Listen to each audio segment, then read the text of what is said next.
भीम नवबुद्धाय साथियों, महाबोधि महाविहार मुक्ति का आंदोलन चल रहा है और इस महाबोधि महाविहार में कई गैर बौद्धों का इसमें सहयोग हमें देखने के लिए मिलता है।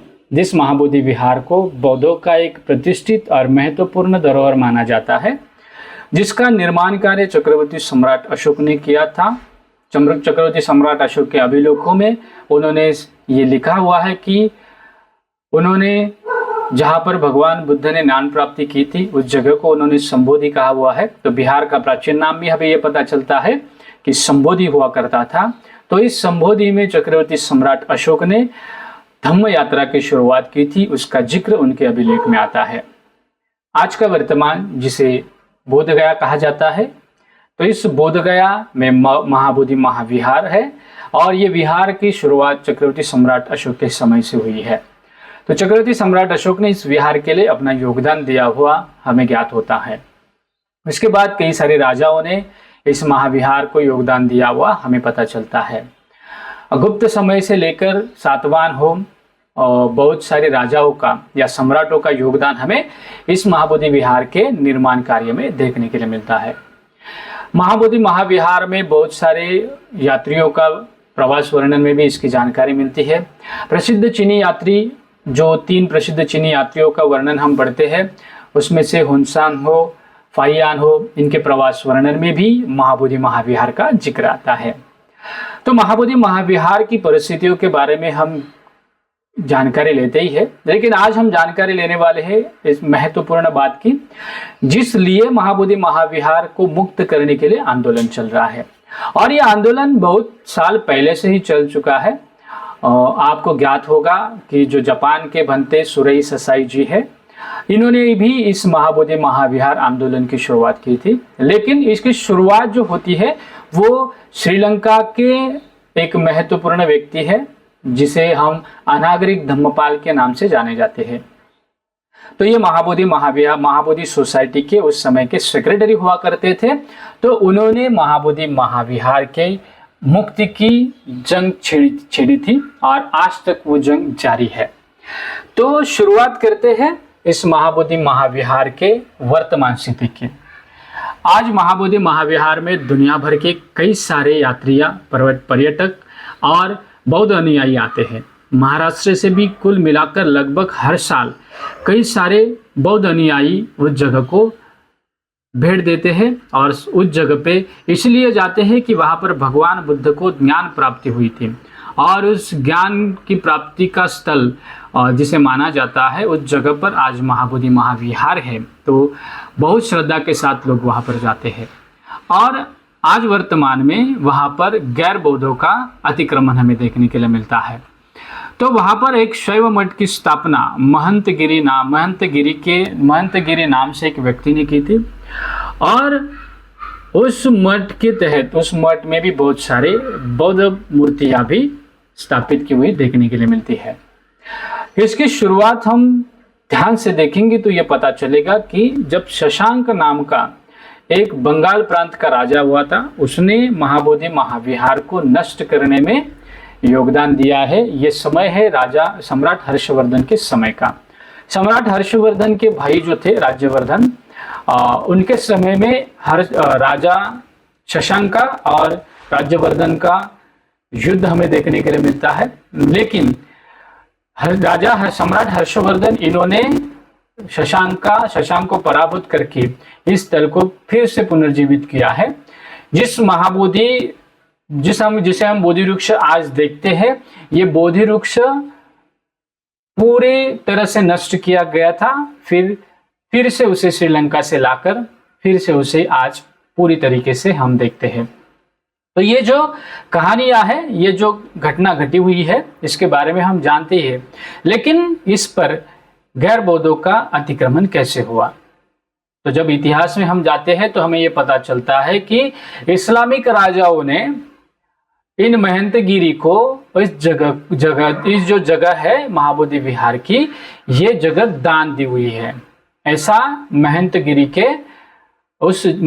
के पास जो सबूत है उसमें जानकारी मिलती है। तो इसके ऊपर भी हम एक अलग सा वीडियो बनाएंगे ताकि आपको इसके बारे में जानकारी मिल जाएगी। तो इस्लामिक राजाओं से ली हुई ये जो दान की ज़मीन है, तो इसे जहांगीरी भी कहा गई थी उस समय में। तो ये जहांगीरी मुस्लिम शासकों से इन्होंने ली थी और उसी के ऊपर ये हक जमाने लगे। और जब महाबोधि महाविहार में अनागरिक धम्मपाल आए थे तो उस समय में उन्हें विरोध किया गया, और विरोध करने के बाद जब अनागरिक धम्मपाल इन्होंने इसके ऊपर आंदोलन छेड़ा तो ये बात उस समय के गया जिले के कानून न्यायाधीश के पास चली गई, जिसे हम ये कहते हैं कि न्यायाधीश के पास ये बात चली गई थी और कानून के तहत इसके मुकदमा भी चल चुका था। तो उनकी जो सुनवाई हुई थी वो डिस्ट्रिक्ट मैजिस्ट्रेट के सामने हुई थी और उसमें कई सारे साक्षीदार हुआ करते थे, उनकी साक्ष्य हो चुकी थी।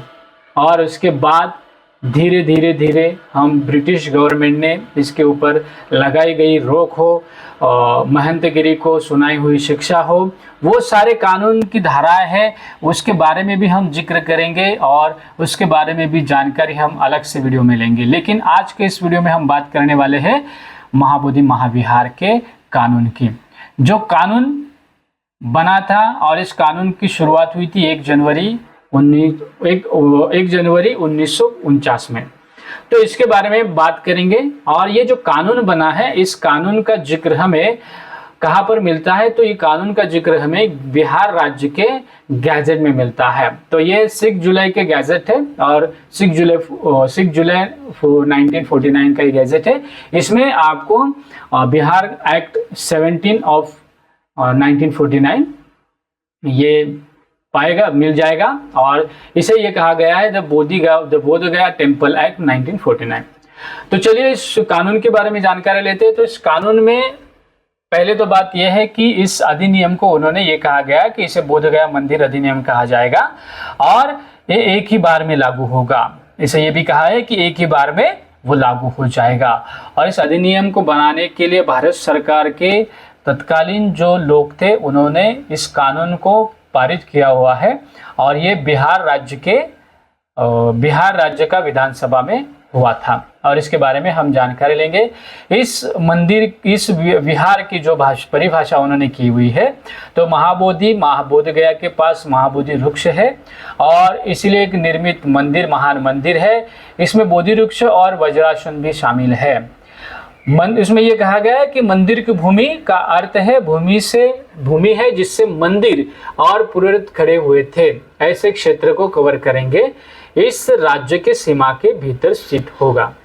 और ये भी कहा गया है कि इसका अर्थ ये है, उस महंत का अर्थ ये है कि वो बोधगया में शैव मठ के पीठासीन पुजारी है। और समिति का अर्थ है जो धारा 3 के तहत क्या की गई है, पारित की हुई है। तो समिति का गठन कैसे हुआ है, तो ये समिति का गठन अधिनियम की शुरू होने से के बाद किया जाएगा और ये राज्य के कानून के आदेश से स्थापित हो जाएगी। तो ये राज्य सरकार क्या करेगा, इस समिति का गठन करेगी और जिसके बाद ये समिति मंदिर और मंदिर की भूमि और संपत्तियों का क्या करेगी, नियंत्रण करेगी। और इसके बाद समिति का तीसरे अध्याय में दूसरा पॉइंट यह था कि समिति का अध्यक्ष और 8 सदस्य उसमें शामिल होंगे जो राज्य द्वारा नियमित होंगे। और यह भी कहा गया है कि सरकार जिनमें से जो भारतीय होंगे उन्हीं 4 बौद्ध और 4 हिंदुओं को शामिल करेंगे। और तीसरा जो अधिनियम है, ये तीसरा अधिनियम ये था कि गया जिले का जो डिस्ट्रिक्ट कलेक्टर, जिसे डिस्ट्रिक्ट मैजिस्ट्रेट कहा गया है, ये उस समिति का पदसिद्ध अध्यक्ष होगा। लेकिन उस समय में 1949 में ये कतई नहीं था कि वो डिस्ट्रिक्ट कलेक्टर गैर हिंदू है या गैर हिंदू हो या हिंदू हो, इससे कुछ मतलब नहीं था। लेकिन उसको 2013 में संशोधन करके उन्होंने ये पारित किया है कि जो भी अध्यक्ष होगा वो हिंदू ही होगा।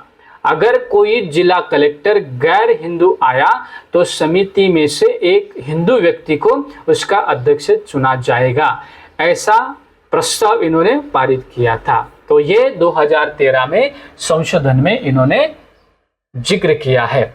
अभी हम बात करेंगे कि सदस्यों का अवधि कितना होगा। वो कार्यकाल उनका 3 साल का बताया गया है। समिति का कार्यकाल क्या होगा, समिति का कामकाज क्या होंगे, ये तो हम जानेंगे ही। लेकिन इसमें महत्वपूर्ण इस अधिनियम को विरोध क्यों होना चाहिए, इसके बारे में हम बात करेंगे, क्योंकि इसको विरोध होना उतना ही जरूरी है। क्योंकि इसमें जो बातें की गई है समिति के कर्तव्य के बारे में हो, वो तो सभी लोग जानती है कि समिति का काम क्या होगा। उस विहार का रखरखाव मरम्मत करने की हो, विहार की भूमि का सुधार करना हो, जो लोग आते हैं उस विहार को दर्शन करने के लिए या भेंट देने के लिए, उनकी कल्याण और सुरक्षा हेतु काम करना है। लेकिन उनमें एक भी बात की हुई है कि मंदिर में, उस मंदिर भूमि पर मंदिर और जो पिंडदान में जो पूजा की जाती है उसके बारे में भी जिक्र आया है।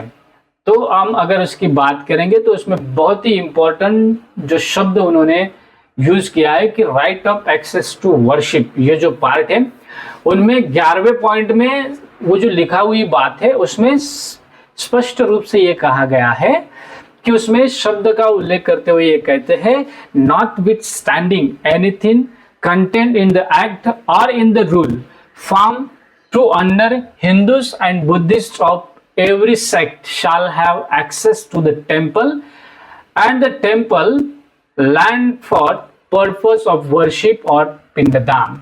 इसमें जो ये पिंडदान का जिक्र आया है ये इन लोगों ने इसलिए रखा हुआ है कि उन लोगों जगह पर गैर हिंदुओं का अतिक्रमण हो, इसलिए इस एक्ट को खारिज करना चाहिए, ताकि इसमें साफ तौर पर लिखा हुआ है कि इस जगह पर कौन और कौन रहेंगे, तो पिंडदान करने के लिए भी उसमें जो एक्सेस रहेगा किसको, जो राइट ऑफ एक्सेस किसको रहेगा, तो उस राइट ऑफ एक्सेस में आपको गैर पौधों का जिक्र मिलता है जहां पर पिंडदान किया जाता है। उसके बाद वहां पर जो पूजा अर्चना का अधिकार तो हमने सोचा, उसमें यह भी कहा है अगर हिंदू और बौद्धों के बीच विवाद पर निर्णय क्या होगा, इसके ऊपर भी वो लिखते हुए ये कहते हैं, जब decision of dispute between Hindus and Buddhist, इसमें ये लिखते हैं वो 12वां पॉइंट है उस अधिनियम का, आप जरूर पढ़ लीजिए।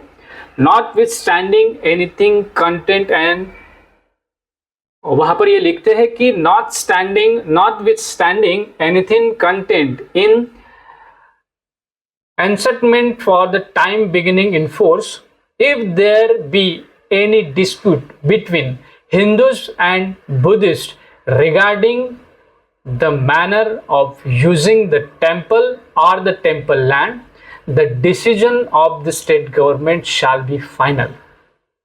तो इसमें यह साफ साफ कहते हैं कि राज्य सरकार के कानून अनुकूल द्वारा प्रस्तावित इस सरकार हर साल समिति को लेखा जोखा के लिए एक परीक्षक, इस समिति में यह कहा गया है कि इस मंदिर के भूमि का उपयोग करते समय अगर हिंदू और बौद्धों के बीच कोई विवाद होता है तो इस अधिनियम के तहत और बावजूद इसके राज्य सरकार जो कानून पारित करेगा, वो राज्य सरकार जो डिसीजन लेगा वो सरकार का अंतिम निर्णय होगा।